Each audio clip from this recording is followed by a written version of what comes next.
Subscribe करें और bell दबाएं ताकि कोई खबर रह न जाए।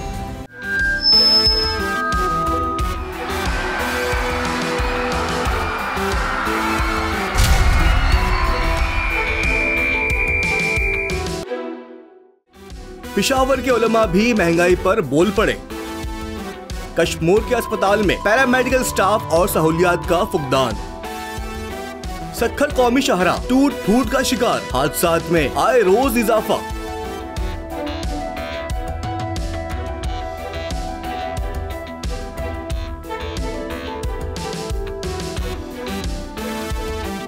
बोल जमहूर के लिए पेशावर से मैं हूं आसिफ शहजाद।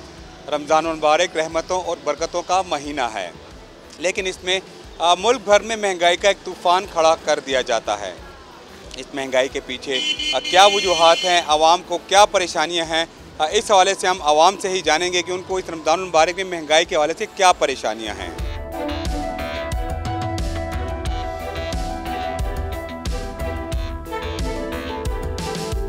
भी रमज़ान मुबारक आता है तो शैतान बंद होने की बजाय खुल जाता है। यहाँ पे महंगाई अरूज पर पहुँच जाती है। ज़िले इंतज़ामिया सिर्फ ज़ुबानी जमा खर्च में लगी हुई है। हालात दिन पर दिन मज़ीद ख़राब होते जा रहे हैं। अगर आप हुकूमती सर्वे की बात करें और हुकूमती गैलेप रिपोर्टों की बात करें तो उसमें सब कुछ ठीक है, बिल्कुल ठीक है। यहाँ पे इतनी बड़ी ज़िली इंतज़ामिया, फिर मेयर, फिर और इदारे होने के बावजूद यहाँ पे हालात ऐसे हैं कि दिन पर दिन महंगाई बढ़ती जा रही है। बात हो रही है रमज़ान की, तो डेफिनेटली रमज़ान में और ममालिक में जो है ना इन्फ्लेशन रेट कम होती है और यहाँ पर ज़्यादा होती है। यहाँ पर सस्ते बाज़ार जितने भी है वो ओनली बाय नेम है। वहाँ पर जाएं तो वहाँ पर कुछ भी नहीं मिलता, वीरान पड़े होते हैं, क्योंकि सबको पता है कि यहाँ पर कुछ नहीं मिलने वाला। सब चीज़ें बाहर ब्लैक में बिक रही होती है।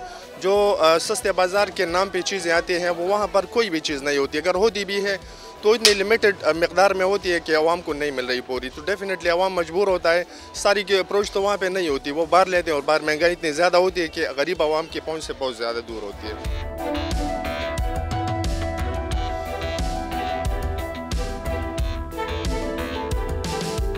आपने जानी इस हवाले से जो महंगाई और ज़ख़ीरा अंदोज़ी का ज़िम्मेदार जो है ताजर बरादरी और जो दुकानदार है उनको ठहराया जाता है। इसी हवाले से हम ताजर बरादरी से बात करेंगे। सर, क्या कहते हैं, ज़ख़ीरा अंदोज़ी और महंगाई का ज़िम्मेदार रमज़ान मुबारक में दुकानदारों को ठहराया जाता है, क्या कहते हैं, इसकी वजूहात क्या और हल क्या है इसका? बिस्मिल्लाहिर्रहमानिर्रहीम। ये तो इंतज़ामिया का सारी उम्र अपने जो गुनाह है वो ताजरों पर डालने की कोशिश की जाती है। हालांकि इस वक्त मौजूदा वक्त में भी देखा जाए तो ताजर को ज़िम्मेदार ठहराया जाता है और मुख्तलिफ़ बहानों से ताजरों को तंग किया जाता है कि ये ज़िम्मेदारी ताजर पे डाली जाए। इनको चाहिए अपनी ज़िम्मेदारी खुद पूरी करें और इन मालों को लाएं और ताजरों को दें। जबकि मौजूदा टाइम में जो हमारे रेट्स हैं उसमें हमारी चने की दाल जो है 20,000 रुपये मन से गिर के 14,000 रुपये, 6,000 रुपये मन इसका रेट गिरा है। इसी तरह दाल माश का रेट जो है तो वो 29,000 से अभी 18-19,000 रुपये रेट है। तो हमारा होल सेल का काम है, होल सेल में 8-9,000 रुपये दाल माश गिरी है। इसी तरह घी जो है 7600 रुपये से अभी 7,100 रुपये है। तो ये रेट हमारे इंटरनेशनल उससे बांधे हुए हैं। डॉलर की वजह होती है या इंटरनेशनल मार्केट में रेट अप एंड डाउन होते हैं, उसकी वजह से होते हैं। रमज़ान मुबारक में महंगाई का हल क्या है? आवाम को सस्ती अशिया कैसे मुयसर हो सकती हैं या इसी तरह महंगाई ही रहेगी?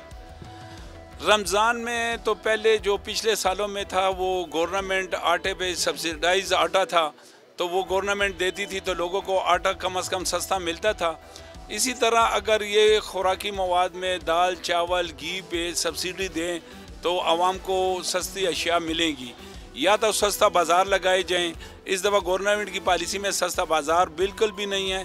पिछले सालों में जो थे तो उसमें भी आटे की वजह से ये लोगों को देते थे, एक चीनी होती थी, 2 आइटम की वजह से ये सस्ते बाज़ार लगाते थे, तो कुछ ना कुछ रिलीफ आवाम को मिलता था। अभी इनको चाहिए चौकियातगार में, तहसील में और दलाजाग रोड पे, इस तरह मुख्तलिफ़ जगह पे ये सस्ता बाज़ार लगाएं। रिलीफ मिलने की बहुत सी चीज़ें हैं, तरीके हैं। हमसे बैठें, स्टेक होल्डर से बैठें, हम भी रास्ता बताएंगे। हम अपना मुनाफा कम करेंगे, अपना मुनाफा टोटल छोड़ देंगे सिर्फ रमज़ान के लिए कि लोगों को अशिया सस्ती मिले। बैठें हमारे साथ और बात करें।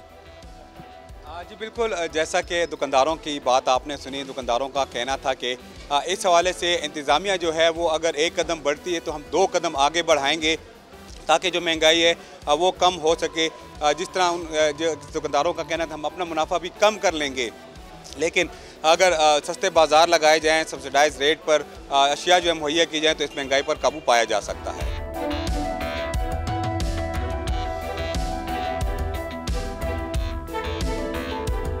मौजूदा तौर पे तो हुकूमत का कोई रिलीफ नहीं है आवाम के साथ। सिर्फ कह रहे कि आवाम के साथ हम रिलीफ देंगे और देंगे, लेकिन किसी को दे नहीं रहे। और जो बड़े लोग हैं वो माल स्टॉक कर देते हैं और रोक देते हैं खुसूसी रमज़ान के लिए, और कीमतें काफ़ी बढ़ा देते हैं, तो आवाम को कोई रिलीफ नहीं मिल रही। कुछ हालात इस तरह हैं, कुछ इंतज़ामिया ऐसी है और कुछ अवाम ऐसी है, और कुछ जो महंगाई को बढ़ाने वाले अनासर हैं वो भी इसी माशरे का हिस्सा हैं। तो इस तरीके से दरमियान में जिसको अवाम कहते हैं वो एक ग़ुलाम है, वो ग़ुलाम जो है जिस तरीके से उसको पीसा जाए वो बेचारा पिसता जा रहा है। इस तरह माह रमज़ान की आमद है, लेकिन इसके साथ ही महंगाई का जिन बोतल से बाहर आ गया हुआ है। हर आदमी की यही ख्वाहिश है कि जिस तरह के इबादत में इजाफ़ा हो जाता है, माह मुबारक है, इस तरह ये कहते हैं कि महंगाई में भी इजाफ़ा हो जाता है। लेकिन ये इजाफ़ा सिर्फ इस माह के लिए नहीं होना चाहिए, इस माह के लिए ये होना चाहिए कि जिस तरह बाहर के ममालिक में हर आदमी इस माह मुक़द्दस के लिए अपने हिसाब के मुताबिक वो चीज़ों को सस्ती कर देते हैं कि ये लोग इस जितनी भी एनर्जेटिक फूड्स हैं, सब्ज़ियां हैं, गोश्त हैं, इससे मुस्तफ़ीद हो सकें और इस माह रमज़ान को एक अच्छे तरीके से मना सकें। है तो इस्लामी महीना, अल्लाह ताला ने उसको रहमतों का महीना करार दिया, लेकिन उन्होंने रहमत के लिए नहीं ज़हमत बन गया हुआ है। और के शायर कहते हैं कि जिस दौर में लुट जाए फ़कीरों की कमाई, कहते हैं कि उस दौर के हाकम से कोई भूल हुई है।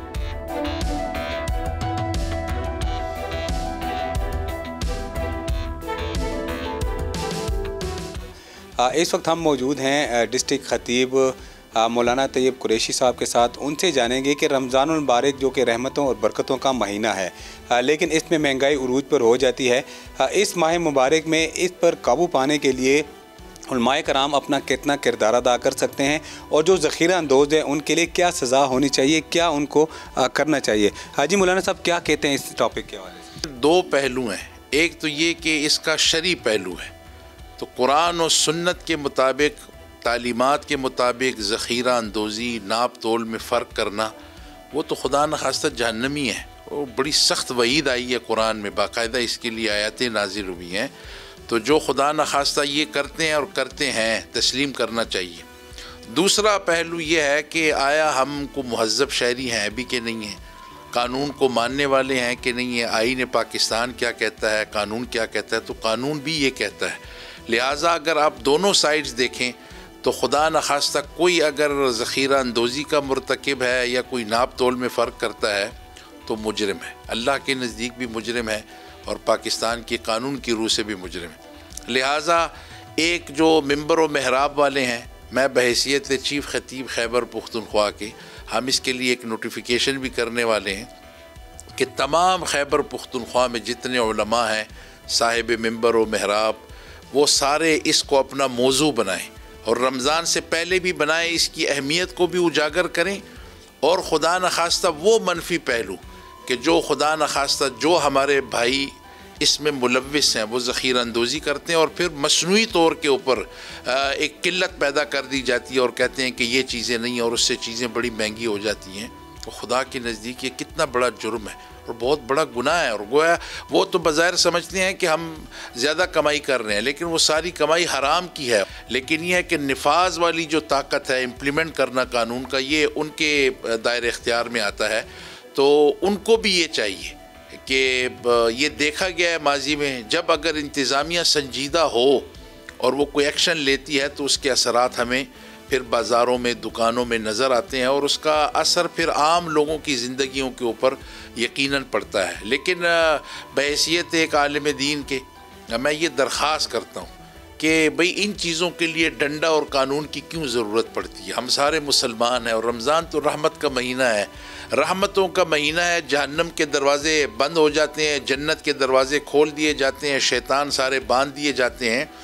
तो खुदा न खास्ता यानी बंदा इस पहलू को भी सोचे कि अगर रमज़ान का छोटा सा अमल, उस पर सवाब इंसान को लाखों करोड़ों की मिलते हैं, अजर मिलता है, तो खुदा न खास्ता अगर कोई रमज़ान में गुनाह करे तो फिर उस गुनाह का वबाल कितना होगा। रमज़ान का महीना आता है तो चीज़ें महंगी हो जाती हैं, जबकि गैर मुस्लिम ममालिक में वो बाकायदा मुसलमानों के लिए सेल वगैरह लगाते हैं, अहतमाम करते हैं। काश कि हम मुसलमानों में भी ये अहमियत हो, बहैसियत मुसलमान भी और बहैसियत पाकिस्तानी के भी, कि वो इंशाअल्लाह इस बार ये इरादा करें कि इंशाअल्लाह हम कम अज़ कम अपने मुल्क में ना मसनूई किल्लत होने देंगे, न ज़ख़ीरा अंदोज़ी करेंगे, और बल्कि आए हम अहद करें कि बहैसियत मुसलमान हम सारे ये कोशिश करें कि हम चीज़ें कितनी सस्ती बेच सकते हैं। इसलिए कि हदीस में आता है कि अगर हदीस में आता है कि कोई शख्स किसी मुसलमान से चीज़ ख़रीदे और वो इस नीयत से कहे कि चलें अगर वो मेरे से कुछ कमा ले तो अच्छी बात है, जब वो बेचे तो उसमें वो कोशिश करे कि किसी मुसलमान को, यानी जो लेने वाला है, उसको फ़ायदा हो, तो जन्नत में जाने के लिए ये बातें काफ़ी हैं। जी बिल्कुल, जैसा कि आपने सुना कि जो रहमतों और बरकतों का महीना है उसमें ज़ख़ीरा अंदोज़ी और जो नाजायज़ मुनाफ़ाखोरी है उसकी ममानियत है।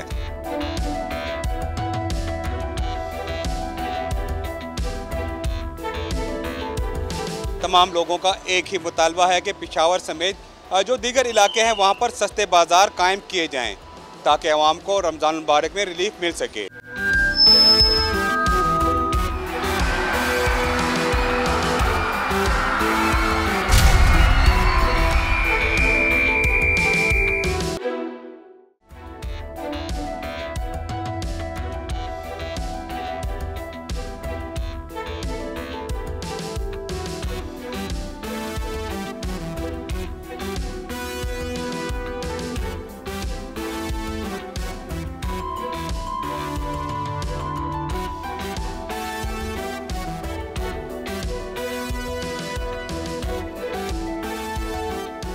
बोल जमूर के साथ ज़िला कश्मीर और कंदाकोट से मैं हूं जावेद मलक। 2005 में बनने वाला ये ज़िला काफ़ी मुश्किलात का सामना कर रहा है, बुनियादी सहूलियात न होने के बराबर हैं। मैं एक वक्त मौजूद हूँ कंदाकोट हेड क्वार्टर हॉस्पिटल में। 2005 में इस सिर अस्पताल को हेड क्वार्टर का दर्जा मिल तो गया मगर बुनियादी सहूलियात न होने के बराबर हैं। इस वक्त 12 लाख से ज़ायद आबादी के लिए सिर्फ 3 एम्बुलेंसेज मौजूद हैं। अलमिया ये है कि मुख्तलिफ हादसा, कबाइला झगड़ों और पुलिस मुकाबलों में ज़ख्मी होने वाले अफराद को मजबूरन वर्षा रिक्शा लोडर पर सिविल अस्पताल पहुँचाते हैं। इस सिविल अस्पताल के मुख्तलिफ अहम शोबाजात डॉक्टर से खाली नज़र आते हैं। सहूलियात न होने के बायस मरीज और शहरी सख्त परेशान हाल दिखाई दे रहे हैं।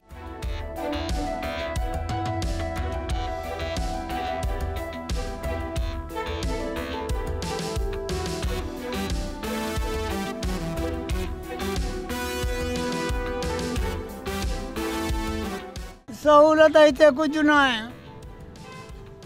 वो बा तो छा कयूं सहूलत हुजे तो इतने दवा करायूं। असांखे रुपए जी वसियत न आहे। हे मुंहिंजो रेशो किरियो आहे पेरनि ते। पोइ चवनि था वञ तूं राणीपुर गंबटे वञ, उते त माण्हू ई कान्हे।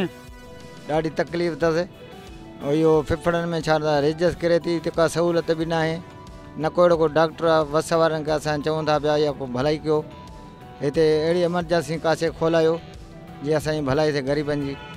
कुत्ते का जो इंजेक्शन है वो भी नहीं है, सांप का जो इंजेक्शन है वो भी नहीं है। बहुत खुस्तान हाल है, कुछ भी नहीं है। डिस्ट्रिक्ट अस्पताल नाम से है।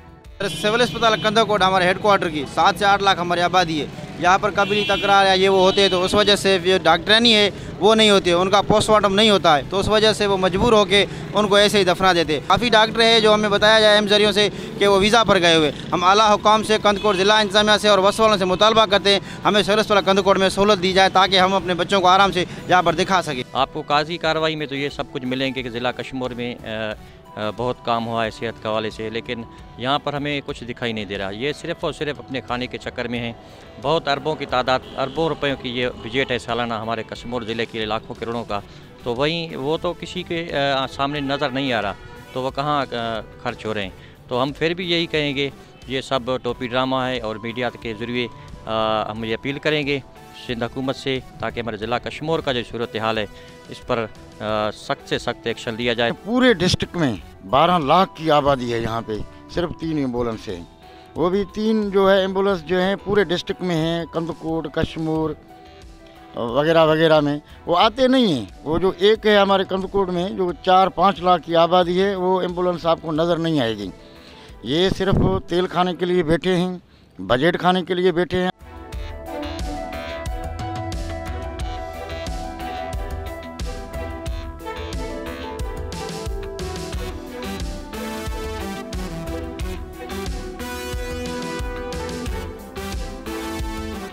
सिविल अस्पताल कंदकोट की अद्वियात की बजट 1,52 लाख है, फिर भी शहरी मरीज दवाओं के लिए परेशान है। अलमिया ये है कि सिविल अस्पताल कंदकोट में सिर्फ एक एम्बुलेंस मौजूद है जो हादसा, पुलिस मुकाबलों, कबीला झगड़ों में ज़ख्मी होने वाले अफराद को अस्पताल पहुँचाने के लिए नाकाफ़ी है।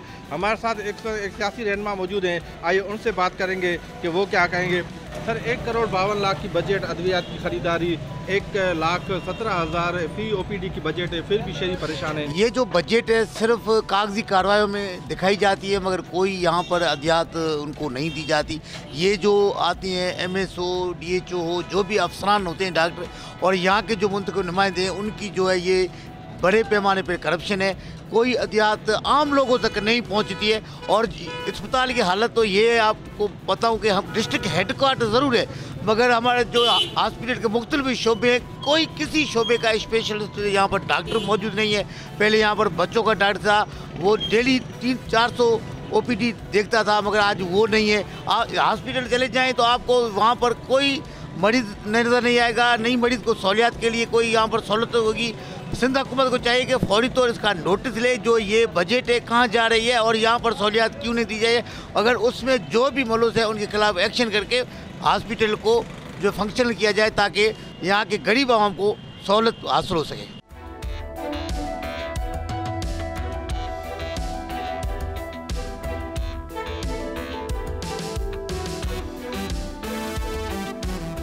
2005 में ज़िला कश्मीर बनने के बाद इस सिविल अस्पताल को डिस्ट्रिक्ट हेडक्वार्टर हॉस्पिटल का दर्जा दिया तो गया था, मगर मुकम्मल सहूलियात ना होने और पैरा मेडिकल स्टाफ की कमी के बायस यहाँ शदीद परेशानी का सामना करना पड़ता है। हमारे साथ इस वक्त पैरा मेडिकल स्टाफ के एक रहनुमा मौजूद है, आइए उनसे बात करते हैं वो किन मुश्किलात का सामना कर रहे हैं। डिस्ट्रिक्ट हॉस्पिटल बनने के बाद इसको कागज़ों में तो डिस्ट्रिक्ट शो किया गया, लेकिन स्टेटस इसका वही तालका का है, तहसील लेवल पे काम कर रहा है। तहसील लेवल के काम पे आपको पता है कि तहसील के हिसाब से बजट भी इसका वही उतना छोटा सा होगा। डॉक्टर्स की भी वो स्पेशलिस्ट जो जितने स्पेशलिस्ट यहाँ पे होने चाहिए थे वो भी नहीं है। एमओज़ हैं जो एमओज़ को अपने जो है वसातत के तहत अपनी जो एक्सपर्टीज़ दे रहे हैं, जितनी भी इमरजेंसियाँ आ रही हैं उनको एमओ डील कर रहे हैं। लेकिन अफसोस से कहना पड़ रहा है कि हमारे पास जो भी ऐसा कोई एक्सीडेंट केस आता है, गन शॉट का आता है, आप लोगों को पता है पूरे पाकिस्तान में मालूम है उसको, लॉ एंड ऑर्डर का जो सिचुएशन है वो बहुत ही ख़राब है।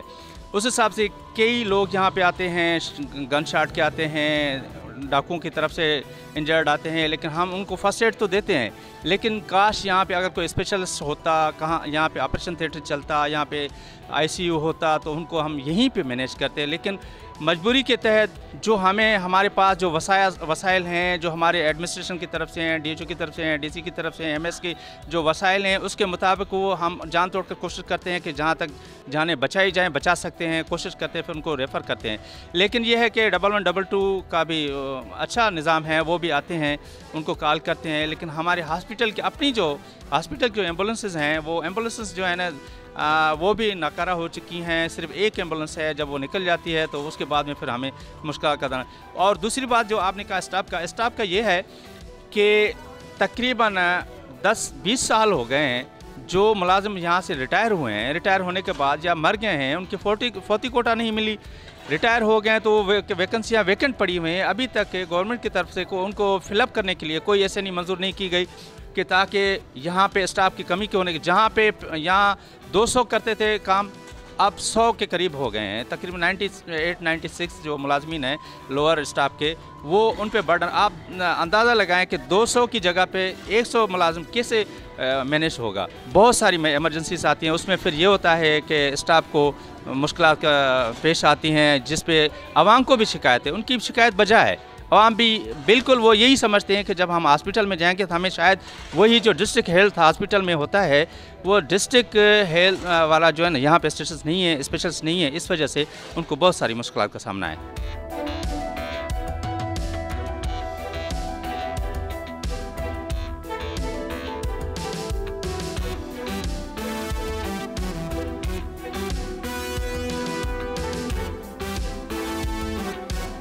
हमारे डिस्ट्रिक्ट में 4 एम्बुलेंसेस नहीं है, हमारे पास 9 एम्बुलेंसेस हैं 1122 की तरफ से, 11 एम्बुलेंसेस हैं PPHI की तरफ से जो कि दूर दराज एरियाज़ में, रूरल एरियाज़ में अपनी खिदमत अंजाम दे रहे हैं RSCs में और BHUs में, और हमारे पास 4 एम्बुलेंसेस हैं हेल्थ डिपार्टमेंट के पास जो कि सिटी अर्बन एरिया में काम करती हैं।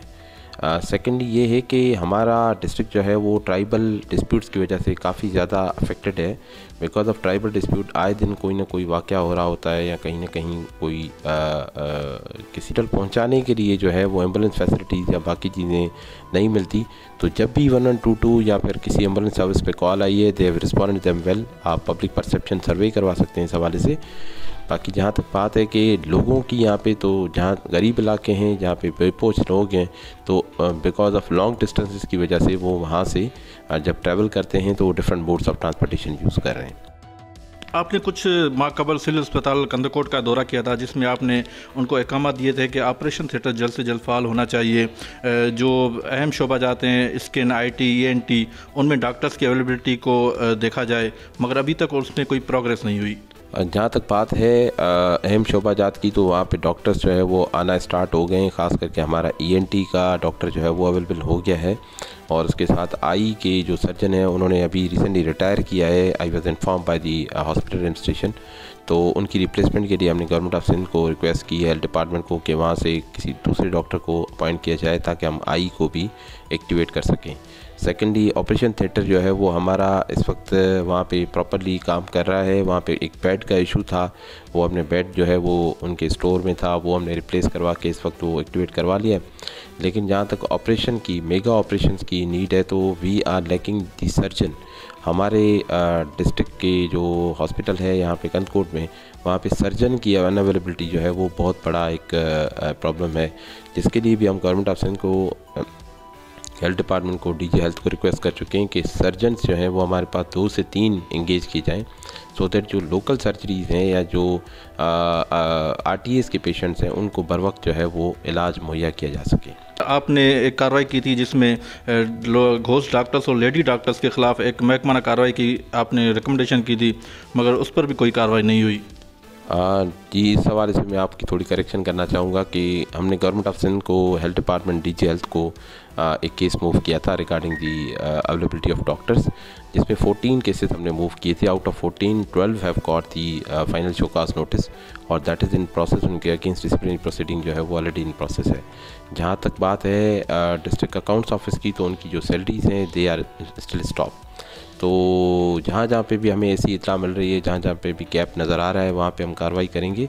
और हमारा डॉक्टर्स को वंस अगेन यही रिक्वेस्ट है कि they should come here, they should work with their people, because they are domicile from Kashmir, they have got their academic qualification on the Kashmir domicile, they have got their job on the domicile of Kashmir, but they are not serving the people of Kashmir, which is very apathetic। इस पे मतलब आवाम में भी काफ़ी गम गुस्सा पाया जाता है, और हमें भी इस बात का दिली अफसोस होता है कि अगर आप इस ज़िले से हैं, आप यहाँ की मिट्टी से हैं, तो आप अपने लोगों को आके यहाँ पे सर्व करें।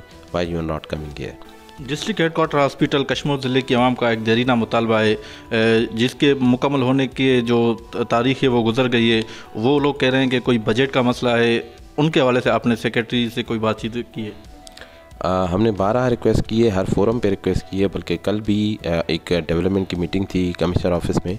There I also place the request कि सर हमारा जो DSQ है वो अगर कंप्लीट हो जाता है तो ज़िले का जो हेल्थ का बहुत बड़ा गैप है हेल्थ सिस्टम का, वो हमारा कंप्लीट हो जाएगा। और मैं आपको एक और चीज़ खुशाइन बात बताता चलूँ कि NHA की तरफ से जो हमारा प्रोजेक्ट ड्यूअलाइजेशन ऑफ N55 चल रहा है, वहाँ पे एक हम ट्रॉमा सेंटर भी इस्टेब्लिश करने जा रहे हैं, जो कि DHQ के बिल्कुल साथ ही होगा।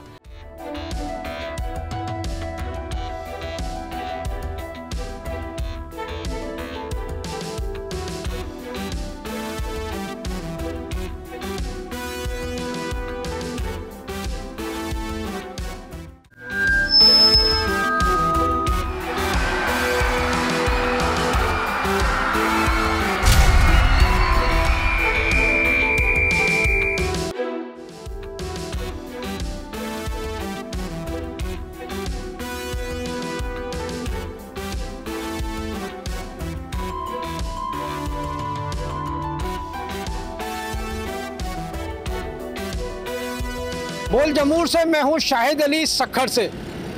आज बात करेंगे बोल जमूर में कौमी शाहराह पर और उसकी ख़राब सूरत हाल पर। कौमी शाहराह की जो ख़राब सूरत हाल है, जगह जगह गड्ढे पड़े हुए हैं और रोज़ाना हादसा होते हैं, रोज़ाना लोग मरते हैं, ज़ख्मी होते हैं, गाड़ियाँ तबाह होती हैं। खुसूसन घोटकी से लेकर और ये हैदराबाद तक जो सिंध में कौमी शाहराह है उसका हाल बेअंदाज़ा बुरा है। इसमें हादसात के ऊपर जो है वो सिंध गवर्नमेंट भी नाराज़ नज़र आती है और सिंध गवर्नमेंट के वुज़रा ने भी नेशनल हाईवे अथॉरिटी से कई मरतबा बात की है कि सिंध में जो कौमी शाहराह है उसका हाल बुरा है, उसकी तामीर कराई जाए, उसके पैच लगवाए जाए, लेकिन सूरत हाल जू की तू नज़र आती है। तो आइए आज बोल जमूर में इस पर बात करते हैं। सबसे पहले बात करेंगे गुड्स ट्रांसपोर्ट के मालकान जो हैं और जो ड्राइवर हैं उनसे बात करेंगे।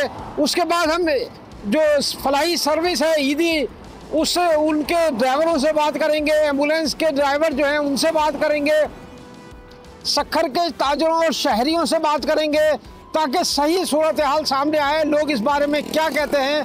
तो आइए चलते हैं पहले ट्रांसपोर्टर्स ट्रक ड्राइवरों के पास, उसके बाद हम फिर ईदी के एम्बुलेंस ड्राइवर से मिलेंगे और उसके बाद हम कौमी शाहराह की सूरत हाल दिखाएंगे।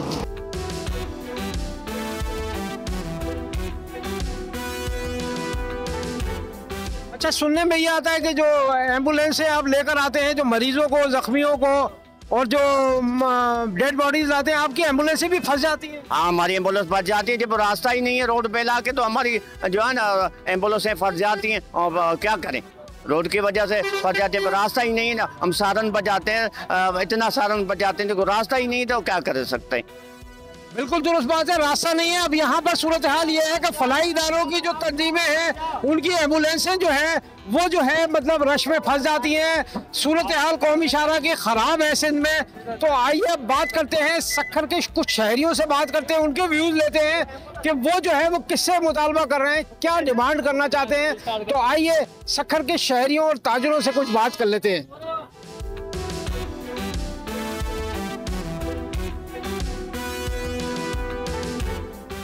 जी खिलजी साहब, आप ट्रांसपोर्ट अड्डे के मालिक हैं, आप बताइए कि नेशनल हाईवे की हालत ज़ात सिंध में बहुत बुरी तरह तबाह बर्बाद है।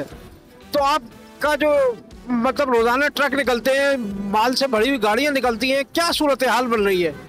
शाहिद भाई, ऐसा है कि जैसे ही सिंध में गाड़ी दाखिल होती है रोड टूटे फूटे मिलते हैं, पता चलता है कि हम सिंध में दाखिल हो गए। और गाड़ियाँ जब आती हैं तो हम यही दुआ करते हैं कि अल्लाह ताला खैर से पहुँचे, खैर खरीद से पहुँचे। कोई दिन ऐसा नहीं जाता कि जब रोड पे हादसा नहीं होता। जब हादसा हो जाता है तो 2-2 दिन उसका रोड ब्लॉक रहता है, पार्टी लोग परेशान होते हैं। कोई सिंध का कोई पुरसान हाल ही नहीं है, कोई रोड का रास्ते का नहीं है। हम जैसे पता चला कि सिंध के रोड रास्ता कोई जहाँ खड्डे पड़े हैं वो खड्डे पड़े ही हैं, कोई मरम्मत का काम नहीं होता। कराची से इधर 3-3 दिन 4-4 दिन सक्खर बाईपास पे रोड ब्लॉक रहता है, लोगों को परेशानी होती है। शहर आने जाने के लिए जो हमारा आधे घंटे का सफ़र होता है वो 6-6 घंटे में हम सक्खर शहर में पहुँचते हैं। माल की तरसील में बड़ी रुकावट होती है। हमारे साथ हैवी ट्रॉलर चलाने वाले, क्रेन चलाने वाले ड्राइवर मौजूद हैं, उनसे बात कर रहे हैं। आप बताएं कि आप तो बड़ी हैवी गाड़ियां और क्रेनें चलाते हैं, तो कौमी शाहराह की सिंध में हालत तो बहुत बुरी है।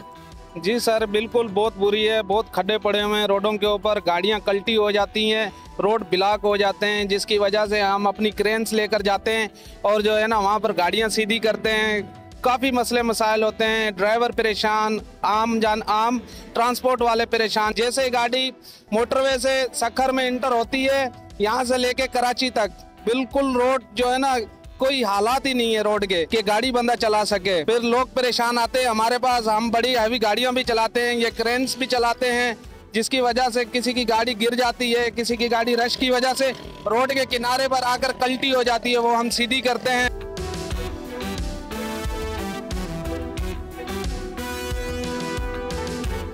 कभी कभार गाड़ी कल्टी भी हो जाती है, कभी क्या होता है खड्डे इतने बहुत ज़्यादा हैं तो ये टूल टैक्स भी इतने ज़्यादा बढ़ा दिए हैं इन लोगों ने।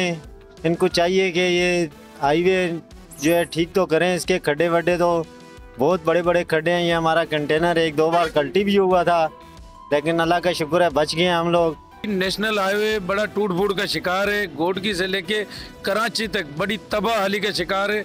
आए दिन कोई न कोई बसें, कोई गाड़ियां कल्टी हो जाती हैं, जिससे जानों का भी बड़ा नुकसान है।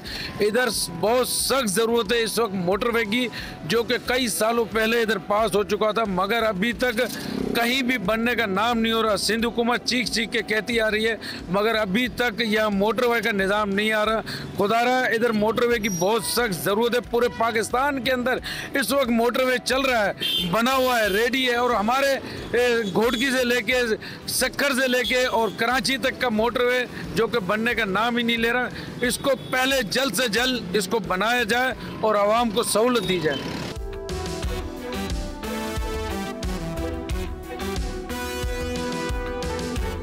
हाईवे अथॉरिटी की कोई तवज्जो नहीं है सिंध में कौमी शाहराह पर रोज़ हादसा हो रहे हैं, लोग मर रहे हैं। बहैसियत ताजिर रहनुमा आप क्या कहते हैं इस हवाले से? नेशनल हाईवे अथॉरिटी को चाहिए कि ये सक्खर हैदराबाद वाला जो है ये रोड तो बना ले। यहाँ के रोडों की ये हालत ख़राब है कि अल्लाह माफ़ी देवे।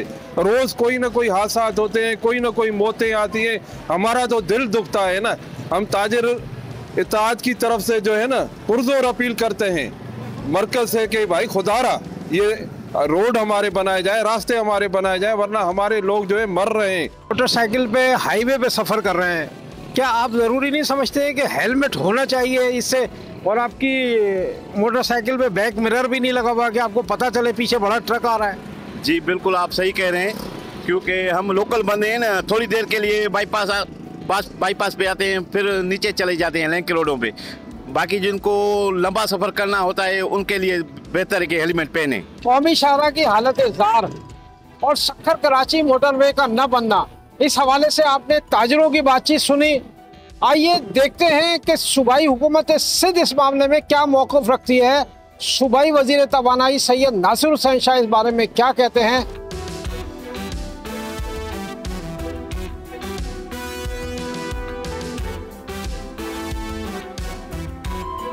लोग बाय रोड आते हैं मोटरवे से पहले, वो कहते हैं जी अब सिंध में दाखिल होते हैं तो पता चल जाता है जी, साइन बोर्ड हो ना हो कि ये तो सिंध आ गए। वो भाई वो सिंध गवर्नमेंट का जिम्मेदारी नहीं है, वो NHA के रोड है, वो नेशनल हाईवे के रोड है। अगर कोई जो हमारे साथ ये जिस तरह का सलूक रवा रखा जा रहा है, ये उनकी तरफ से है। मोटरवे पूरी दुनिया में पोर्ट सिटी से बनता है, और आप देखें अभी तक वो इस तरह की कोई सूरत हाल नहीं है।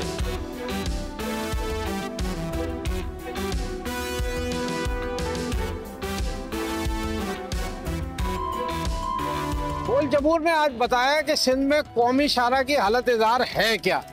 हमने बात की यहाँ के ताजरों से, हमने बात की ट्रांसपोर्टर से, ड्राइवरों से, हमने बात की ईडी के उस सर्विस के ड्राइवर से जो आए दिन जो है सड़कों पर होने वाले हादसा के बाद जख्मी लोगों को उठाते हैं, उनकी डेड बॉडीज उठाते हैं। सूरत हाल ये है कि कम्मो शहीद से हैदराबाद तक जो कौमी शाहराह की सूरत हाल है उसको दुरुस्त करना ज़रूरी है, और इसके लिए NHA को और वफाकी हुकूमत को तवज्जो देनी होगी, वरना सिंध में इसी तरह हादसा होते रहेंगे, लोग मरते रहेंगे और सूरत हाल ख़राब रहेगी।